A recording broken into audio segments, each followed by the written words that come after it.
Subscribe कीजिए Vinod Verma channel को और बेल आइकन को दबाइए ताकि आप तक पहुंचे सभी लेटेस्ट टेक्निकल और इन्फॉर्मेटिव वीडियो सर्वश्रेष्ठ ऑडियो और वीडियो क्वालिटी में। So very good afternoon to all of you. Today we are going to discuss about the steering geometry.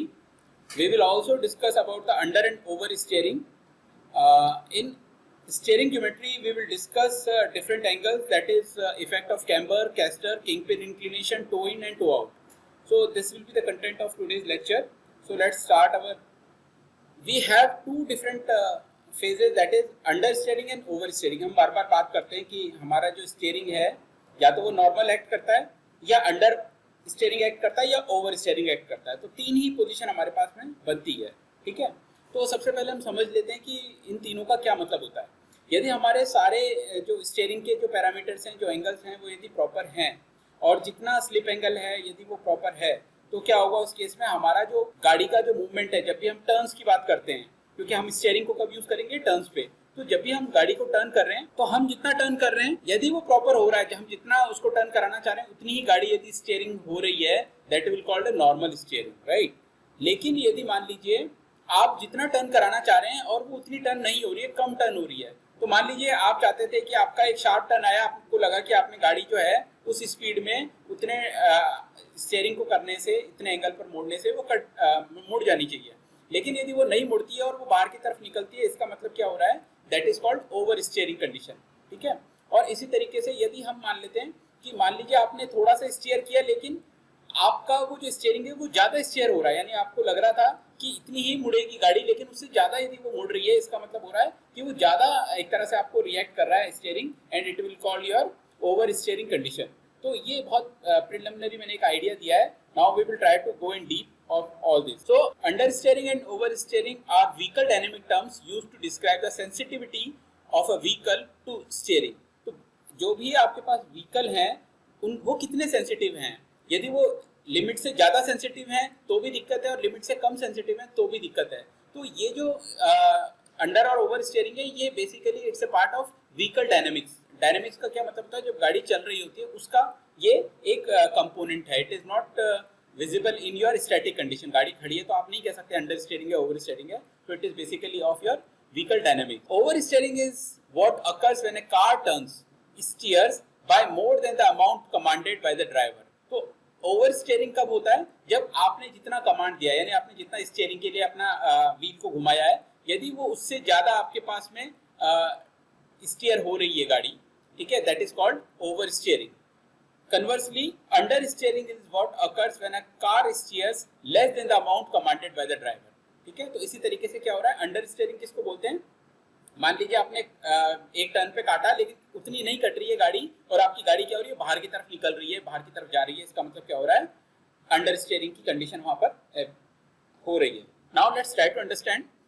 While taking a turn, the centrifugal force acting on a vehicle which produces a side thrust. तो देखिए इसमें ऐसा होता क्यों है, हमें समझना है कि जब भी आपका व्हीकल टर्न लेता है तो क्या होता है, टर्निंग पर सेंट्रीफ्यूगल फोर्स अप्लाई होता है, और जैसे ही सेंट्रीफ्यूगल फोर्स अप्लाई होता है तो ये क्या करेगा, इस गाड़ी को बाहर की तरफ में भेजने की कोशिश करेगा, बाहर की तरफ में निकालने की कोशिश करेगा सेंट्रीफ्यूगल फोर्स। तो क्या होगा, उसकी वजह से आपके पास जो व्हीकल है उसके अंदर क्या प्रोड्यूस होगा, we have a side thrust. तो आपके जो टायर होंगे उसमें एक साइड थ्रस्ट आपको प्रोड्यूस होगा। To sustain that force the plane of wheel must make some angle with the direction of motion of the vehicle. तो जो आपके पास व्हील की यदि अलाइनमेंट हम आगे देखेंगे, जो स्ट्रेट होना चाहिए था, वो एंगल क्या होता है, वो आपका जो व्हील होता है वो स्ट्रेट ना रह करके किसी एंगल पर हल्का सा बेंड होना पड़ता है उसको, to overcome that side thrust. तो जो साइड थ्रस्ट उस पर लग रहा है कॉर्नर पे, तो उसको कह सकते हैं आप इक्विलिब्रियम करने के लिए वो क्या कर रहा है, अपने जो डायरेक्शन है उसको थोड़ा सा टिल्ट कर रहा है towards the direction of motion, ठीक है। This is achieved by the distortion of the tire which is flexible. और ये कब पॉसिबल होगा, जो टायर्स आप लोग नीचे यूज कर रहे हैं वो फ्लेक्सिबल होंगे, तो उसकी वजह से क्या होगा, वो टायर अपना अलाइनमेंट थोड़ा चेंज कर पाएगा, ठीक है। So now let's try to understand it in more detail. So here is a diagram of your tyre when it is taking a turn. So you can see this. यहाँ पर आपके पास क्या हो रहा है, एक व्हीकल है जो कि टर्न पर मुड़ रहा है, तो आप देखेंगे कि we have direction of motion over here and we have a slip angle, ठीक है। तो डायरेक्शन ऑफ मोशन यानी गाड़ी तो आपकी बिल्कुल सीधी जाने की कोशिश कर रही है, लेकिन जो आपके पास ये जो आपके पास दिख रहा है एक्सिस, जो टायर की है वो क्या होगी, किसी एंगल पर बेंड होगी, और ये जितने एंगल पर बेंड होगी this is called your slip angle. इसी को कई बार हम लोग क्रीप एंगल भी बोलते हैं। ओके, तो क्रीप एंगल या slip angle is what which is used to adjust this centrifugal force. ठीक है, जो साइड थ्रस्ट आपके पास लग रही है वो आप देख रहे हैं यहाँ पर, और जो कॉर्नरिंग फोर्स लग रहा है जब भी आप गाड़ी को टर्न करते हैं तो एक cornering force is applicable on your tyres. तो ये तीनों की पोजीशन आपको यहाँ पर दिखाई हुई है, cornering force, side thrust and the direction of motion. ठीक है, और ये जो एंगल बना रहा है this is the angle which is known as slip angle और creep angle. Now let's try to understand what is slip angle. The angle through which the wheel has to sustain the side force is called slip angle और creep angle. तो देखिए अभी हमने बात करी कि slip angle किसको बोलते हैं हम, कि वो एंगल जिसको बना करके वो क्या करता है, साइड फोर्स को मिटिगेट करता है, उसको नलीफाई करता है, उसको न्यूट्रलाइज करने की कोशिश करता है, तो उस एंगल को हम बोलते हैं स्लिप एंगल। ठीक है, in other words the angle between the direction of motion of the vehicle and the centre plane of the tyre is known as slip angle. तो यदि हम टॉप व्यू की बात करें, यहाँ पर आपको एक टॉप व्यू दिख रहा है, और टॉप व्यू में ये डायरेक्शन क्या हो रहा है, यहाँ पर गाड़ी का डायरेक्शन सीधा हो रहा है, लेकिन जो हेडिंग है वो आपको दिख रहा है यहाँ पर, डायरेक्शन ऑफ ट्रेवल जो है आपका वो इस तरफ में आपको मिल रहा है। तो this angle is because of your side thrust. तो ये आप मानेंगे कि जब आप टर्न ले रहे हैं तो यदि ये बिल्कुल स्ट्रेट रहेगा तो क्या होगा, आपका साइड थ्रस्ट अप्लाई करेगा और ये और आगे अंदर की तरफ चला जाएगा। तो हम ये चाहते हैं जब आपका साइड थ्रस्ट लग रहा है और टायर आपका इस तरफ में, इतना एंगल आपको चाहिए एक्स्ट्रा जिससे कि क्या हो, वो नलीफाई होकर के बिल्कुल स्ट्रेट ही डायरेक्शन में जाए, किसी तरह का पिचिंग नहीं हो, स्लिप नहीं हो। क्योंकि यदि स्लिपिंग होगा तो क्या होगा, आपके पास में वियर एंड टियर बढ़ जाएगा and it is not a proper you can say proper steering condition. हमने कल भी जब हमने पढ़ा था कि प्रॉपर स्टीयरिंग कंडीशन में हमें चाहिए कि हमारे चारों टायर में किसी में भी स्लिप अकर नहीं हो।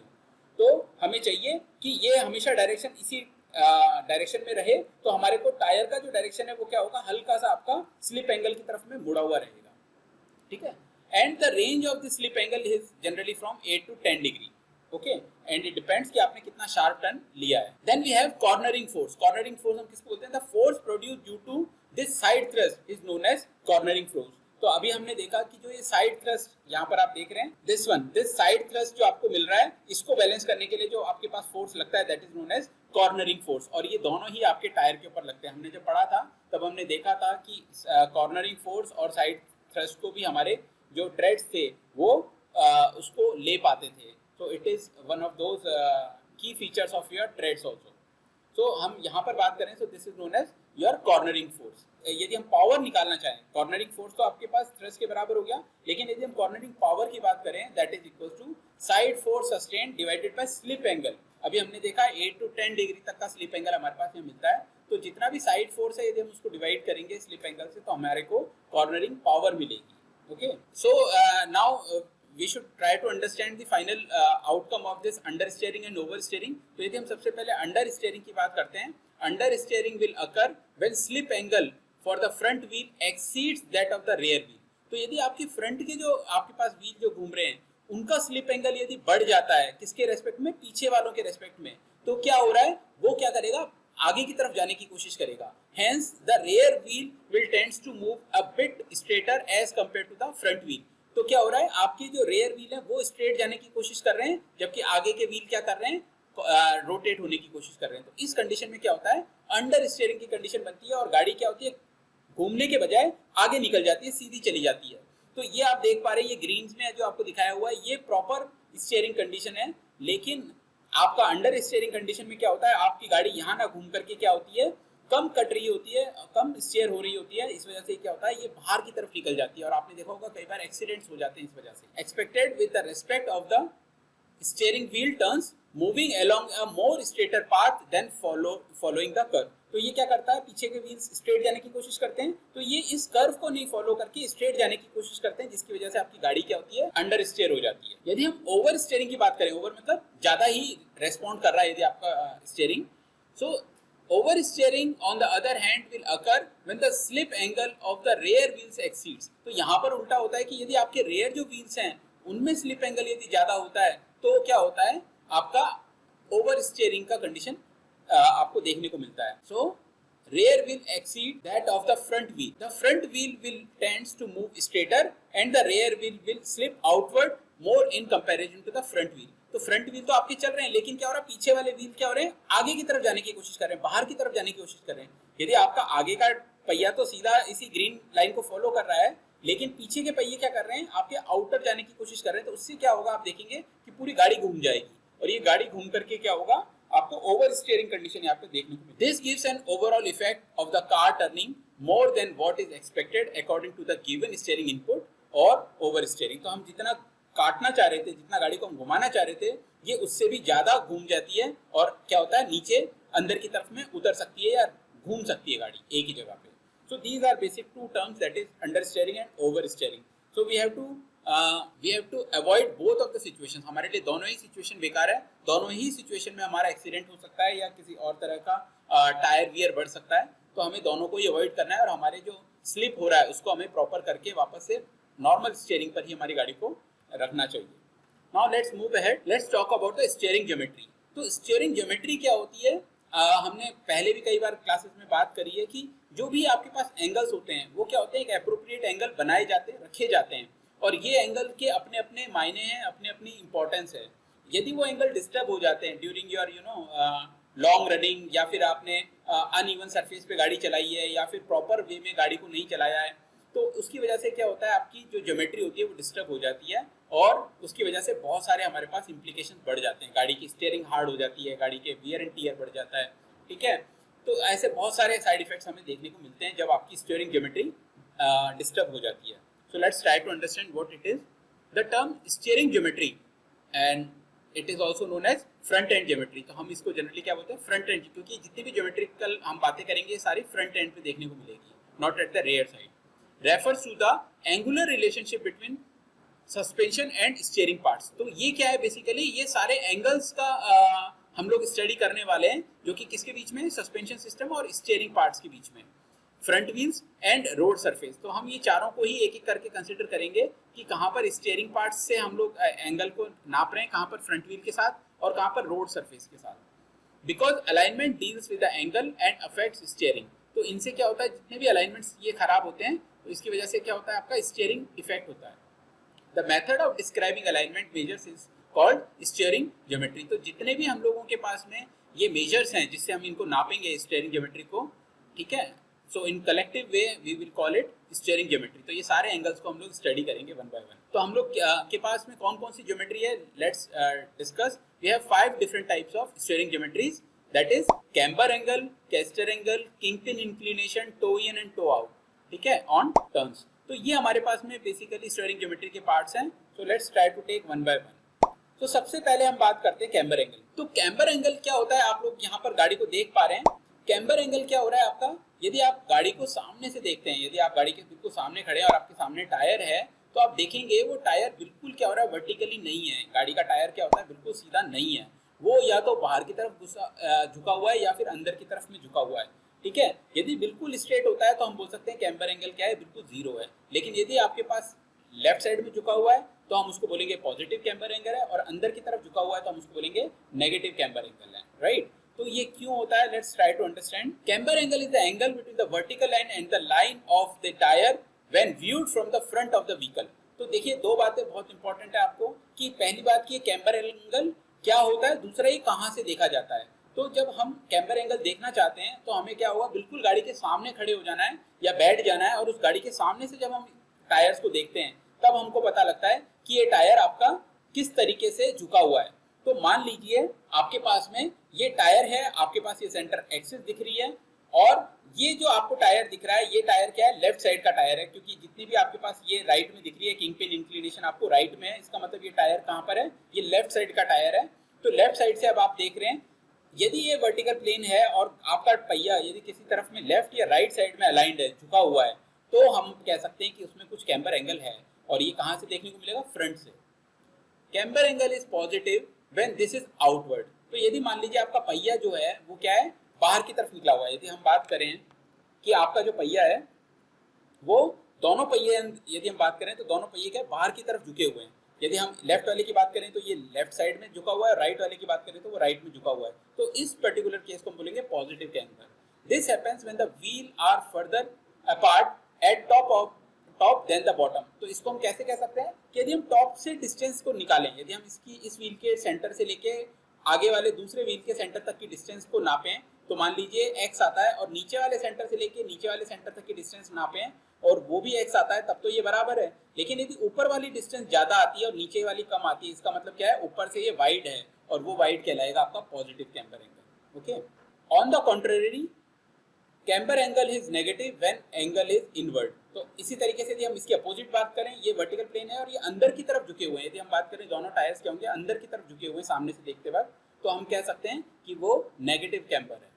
This happens when wheel are further apart at bottom than the top. तो हम यदि इसमें बात करें तो टॉप का जो डिस्टेंस है उससे ज्यादा डिस्टेंस बॉटम में आपको देखने को मिलेगी। इसका मतलब क्या हो रहा है, आपका नेगेटिव कैम्बर एंगल है। ओके, और आप देख के भी पहचान सकते हैं कि इसमें पॉजिटिव एंगल है या नेगेटिव एंगल है।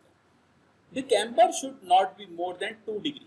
तो हम ये कह सकते हैं कि ये कुछ अंदर या बाहर की तरफ हो सकता है, लेकिन इसका जो अमाउंट है वो 2 डिग्री से ज्यादा नहीं होना चाहिए, बिकॉज दिस कॉज अनइवन और more tyre wear on one side then the other side. तो यदि मान लीजिए हमने 2 डिग्री से ज्यादा कैम्बर कर दिया, भले ही पॉजिटिव है या नेगेटिव है, तो हमारा क्या होगा, टायर एक तरफ से ज्यादा घिसने लग जाएगा। मान लेते हैं अभी ये वाला जो आपको डायग्राम दिख रहा है, इसमें नेगेटिव कैम्बर एंगल है, तो यहाँ पर जो लोड है वो थोड़ा बढ़ गया है बजाय लेफ्ट साइड के, तो यहाँ पर टायर का वियर क्या हो जाएगा, ज्यादा हो जाएगा यदि 2 डिग्री से ज्यादा हम इसको रखते हैं। ठीक है, तो यदि हम बात करें कि ये रखा क्यों है, तो मान लेते हैं हम यदि पॉजिटिव कैम्बर एंगल रखते हैं, ये टायर हमने जब शुरू में रखा ये थोड़ा सा 2 डिग्री बाहर की तरफ है, तो ये दोनों जो टायर हैं आपके दोनों ऊपर से बाहर की तरफ में निकले हुए हैं।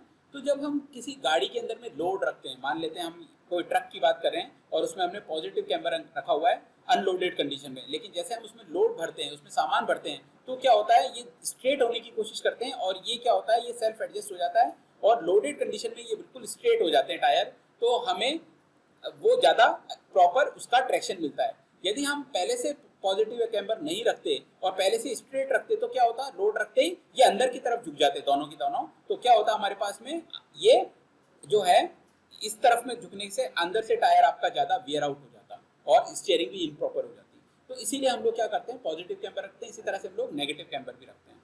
तो it depends on the conditions. Okay, now the second one is your caster angle. तो कैस्टर एंगल देखिए हम डेली लाइफ में बहुत यूज करते हैं और आप लोगों ने भी बहुत बार देखा होगा।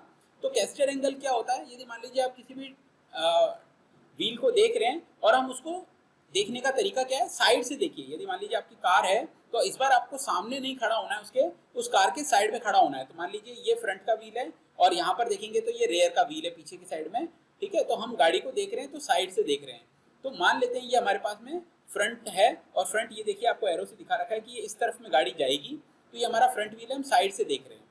तो आपके पास में क्या होगा, अगेन हम यदि बात करें, यदि हम वर्टिकल प्लेन से बात करें, तो ये क्या होता है, आपका जो सेंटर होता है ये वर्टिकल प्लेन पर नहीं होकर के क्या होता है, किसी एंगल पर हम इसके जो आप कह सकते हैं जो फोर्स ट्रांसमिट होता है जिससे ये कनेक्टेड होता है, उसको हम क्या करते हैं, यहाँ पर थोड़ा एंगल पर टिल्ट रखते हैं। ठीक है, तो caster angle is tilt of king pin centre line towards front और of back of the vertical line. तो हम क्या करते हैं, जो किंग पिन होती है, हमने बात करी थी किंग पिन से हम स्टब एक्सल को जोड़ते हैं, तो किंग पिन क्या होती है, बिल्कुल वर्टिकल नहीं लगाते हम किंग पिन को, हम क्या करते हैं, इस तरीके से थोड़ा सा कैस्टर एंगल पर हम उसको लगाते हैं। तो इससे होता क्या है, आपका जो फोर्स का कंपोनेंट है वो कम हो जाता है। ठीक है, तो आप यहाँ पर देख पा रहे हैं कि ये जो एंगल है, this angle is known as caster angle. ठीक है, it is the angle between the vertical line and kingpin center line in the wheel plane when looked from the side। तो हम साइड से देखते हुए इसको देख सकते हैं। तो ये और कहाँ यूज होता है, सपोज करिए हम यदि साइकिल देख, आपने देखा होगा ये आपके पास साइकिल होती है और उसके अंदर में यहाँ पर एक पहिया लगा होता है, राइट। यदि हम साइकिल को की बात करें तो कुछ आपके पास साइकिल इस तरह की होती है। तो आप देखते हैं ये जो पहिया होता है आगे वाला, ये क्या होता है, स्ट्रेट नहीं लगाया जाता है। इस तरीके से इसमें कभी भी पहिए हम लोग हैंडल को नहीं रखते हैं, हम हमेशा हैंडल क्या करते हैं, थोड़ा तिरछा रखते हैं। ठीक है, तो this is known as your caster angle. तो ये जो आपको एंगल दिख रहा है, ये कैस्टर एंगल आपकी साइकिल में भी होता है। इसी तरह से यदि आपने ट्रॉलीज देखी है, यदि आपने व्हील चेयर देखे होंगे, तो उसके अंदर में आपने इस तरीके के पहिए देखे हैं और यहाँ पर ये किसी भी पहिए लगे रहते हैं। मान लीजिए कोई चेयर है तो आपको इस तरीके का व्हील नजर आता है, तो आप देखेंगे कभी भी व्हील आपका जस्ट इसके लोड के नीचे नहीं होता है।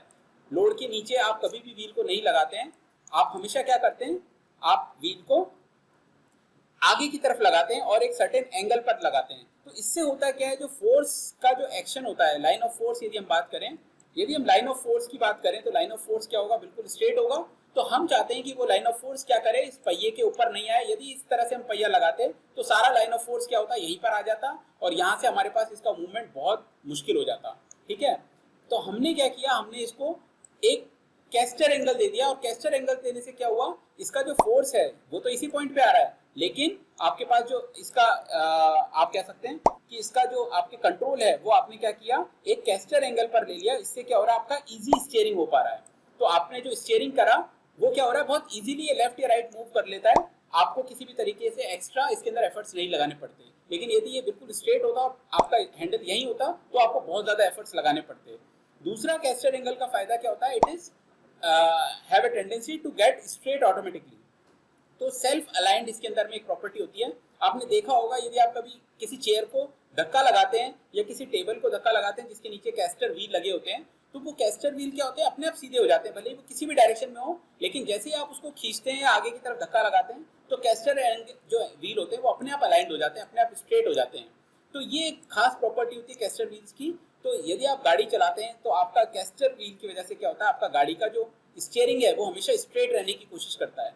यदि आपने टर्न्स पर भी गाड़ी को देखा होगा तो आप टर्न लेने के बाद यदि स्टीयरिंग को ढीला छोड़ देते हैं तो पहिया अपने आप वापस 90 डिग्री पे आने की कोशिश करता है, स्ट्रेट होने की कोशिश करता है, and it is just because of your caster angle.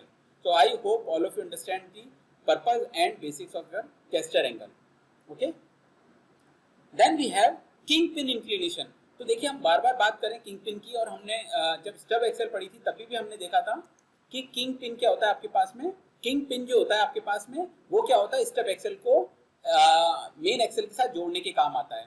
तो ये जो एक्सेल यहाँ पर आपने देखा था कि एक आपके पास सिलेंड्रिकल आपके पास रॉड सी रहती है, और उस रॉड को आप क्या करते हैं, स्टब एक्सेल के बीच में डाल देते हैं और उससे वो जॉइंट हो जाता है आपके मेन जो फ्रंट एक्सेल होता है उसके साथ में। तो ये जब आप डालते हैं ये क्या होता है, बिल्कुल स्ट्रेट नहीं होता है। तो अभी हम देखिए दो तरह की ज्योमेट्री की बात कर रहे हैं। पहला हमने कैस्टर बात की थी, तो कैस्टर में हम जब गाड़ी के साइड से देखते हैं तो ये इस तरफ में झुका हुआ होता है कैस्टर एंगल पर। और यदि हम इस डायग्राम की बात करें तो हम बिल्कुल टायर के सामने खड़े हैं फ्रंट व्यू में, और हम देख रहे हैं कि हमने जो चीज को सीधा डालने के बजाय हम इसको इस तरह से भी टिल्ट करते हैं, यानी कि ये दोनों प्लेन्स के अंदर में टिल्टेड है। ये हम बात करते हैं फ्रंट व्यू की, तो फ्रंट व्यू में ये इस तरह से टिल्टेड है किंग पिन, और यदि हम इसके साइड व्यू की बात करें तो वो इस तरह से टिल्टेड है।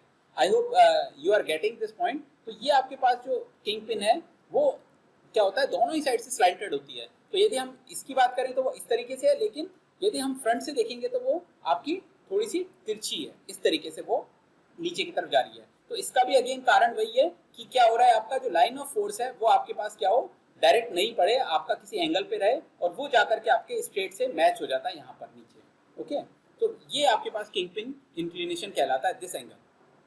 ठीक है, सो it is the angle between kingpin center line and vertical line when seen from the front of the vehicle। तो इसको देखने के लिए आपको फ्रंट में रहना पड़ेगा, और जो वर्टिकल प्लेन से किंगपिन का जो इंक्लिनेशन है that is known as kingpin inclination. It is also called steering angle, steering axle inclination. तो स्टीयरिंग का जो एक्सेल है उसका जो इंक्लिनेशन होता है उस हम इसको उस नाम से भी कई बार जानते हैं। Kingpin inclination and casters are used to improve directional stability in car. तो अभी हम जैसे बात करी कि किंगपिन इंक्लिनेशन जो यहाँ पर आप देख पा रहे हैं, प्लस जो ये कैस्टर एंगल जो आपने अभी अभी देखा था पीछे, ये दोनों हम लोग क्यों यूज करते हैं, to maintain a directional stability in the car. तो इससे क्या होता है, आपकी जो गाड़ी का डायरेक्शन है वो ऑटोमेटिकली अलाइंड रहता है, सीधा रहने की कोशिश करता है। ठीक है, this is also use to reduce steering efforts when steering a stationary.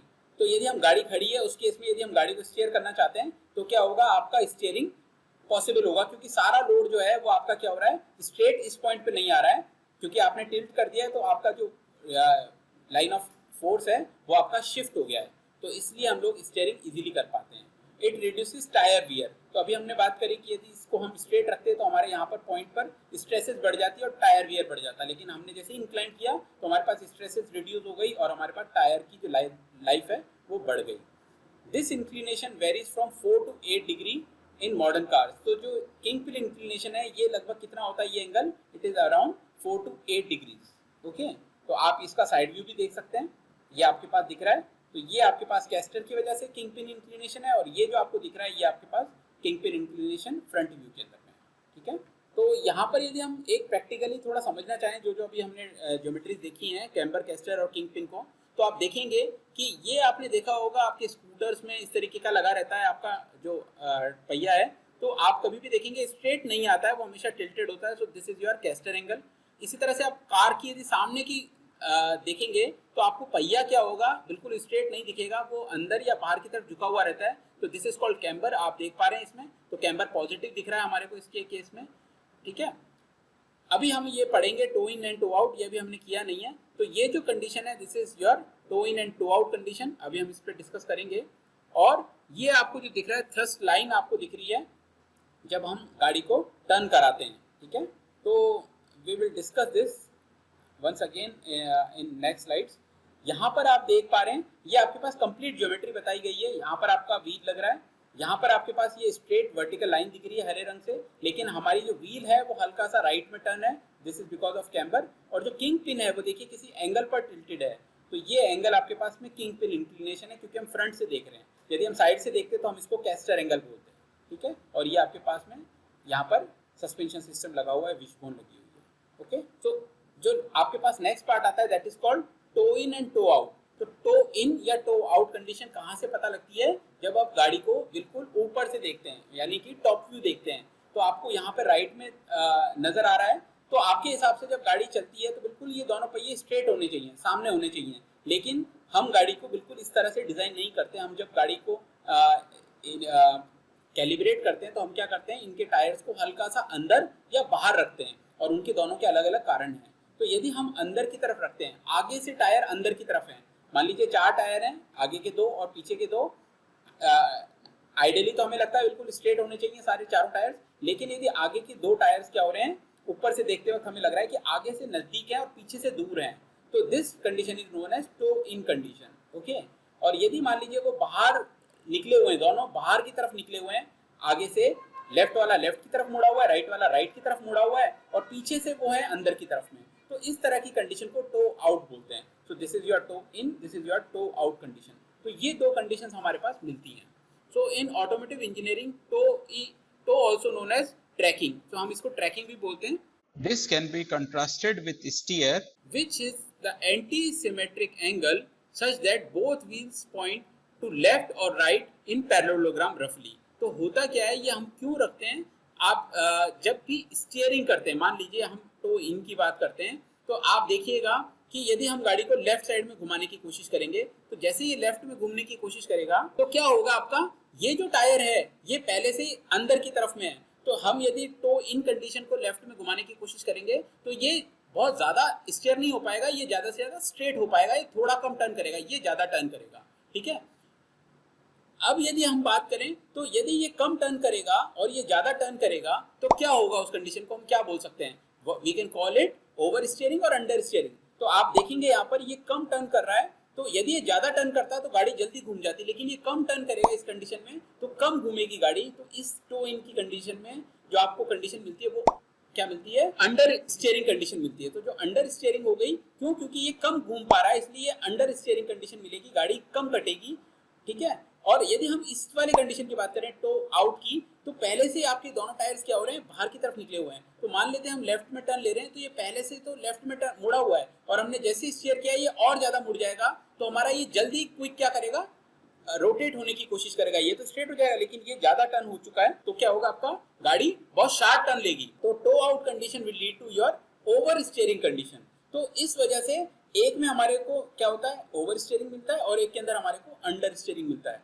तो इनका एप्लीकेशन कहाँ है, let's try to figure out. कि मान लीजिए आप एक रेसिंग कार चला रहे हैं, और रेसिंग कार में आपको बहुत जल्दी जल्दी आपको शार्प टर्न्स लेने हैं, तो आप चाहते हैं कि कम स्टीयरिंग करके भी आपका स्टीयरिंग जो है वो ज्यादा मिले, तो आप क्या करेंगे, पहले से टो आउट कंडीशन अपनी गाड़ी की रखेंगे, और आप जैसे ही लेफ्ट या राइट स्टीयर कर रहे हैं तो आपको ज्यादा रिस्पॉन्स मिलेगा और आप जल्दी से स्टीयर कर पा रहे हैं। तो आप टो आउट कंडीशन किस में रखना पसंद करेंगे, जहां पर भी आपके पास रेसिंग कार्स हैं। यदि हम बात करते हैं टो इन कंडीशन की, तो मान लीजिए आपके पास ट्रक है, आप चाहते हैं कि जितना काटें उससे थोड़ा कम ही कटे, ज्यादा कट गया तो दिक्कत हो जाएगी। तो हम क्या कर रहे हैं, हमारे कंट्रोल में रखने के लिए हम उसके अंदर में क्या कर रहे हैं, ट्रक्स के अंदर में जहाँ हैवी लोड है, हम जितना काटे, भले ही हमारे को थोड़ा और घुमाना पड़े, लेकिन हम उसको स्लो स्पीड के अंदर में टर्न करा रहे हैं। तो हम क्या कर रहे हैं, टो इन कंडीशन वहाँ प्रीफर कर रहे हैं, जिससे कि गाड़ी ओवर स्टीयरिंग नहीं करें, बल्कि अंडर स्टीयरिंग में रहे, हम अपने कंट्रोल में उस गाड़ी को घुमा सकें जितना हमें घुमाना है। तो इस तरीके से इनके दोनों के अपने अपने एक एप्लीकेशंस हैं। पैरेललोग्राम मेंटेन कर रहे हैं, तो जब हमारा गाड़ी टर्न करती है तो हम लोग क्या करते हैं, जो एक पैरेललोग्राम बनना चाहिए वो हमारे पास परफेक्ट होना चाहिए वाइल टर्निंग। यदि हम स्ट्रेट की बात करेंगे तो ऑब्वियसली आपको टो इन कंडीशन दिखेगी या टो आउट, लेकिन while at turn this parallelogram will complete. ठीक है, positive toe or toe in is the front of the wheel pointing in towards the center line of the vehicle। तो जैसा हमने बात करी कि यदि आगे के व्हील्स क्या हो रहे हैं, आगे की तरफ से नजदीक है और पीछे से दूर है, तो ये टो इन कंडीशन है। while नेगेटिव टो बोल लीजिए या टो आउट बोल लीजिए, is the front of the wheel pointing away from the center line of the vehicle। तो यदि वो क्या कर रहे हैं, they are pointing towards outside। यदि ये जो फ्रंट है ये बाहर की तरफ देख रहा है, ये वाला फ्रंट है ये राइट साइड की तरफ देख रहा है, तो this condition is known as toe out condition. So I hope all of you understand this also. So this is all from my side. Thank you so much for being with me.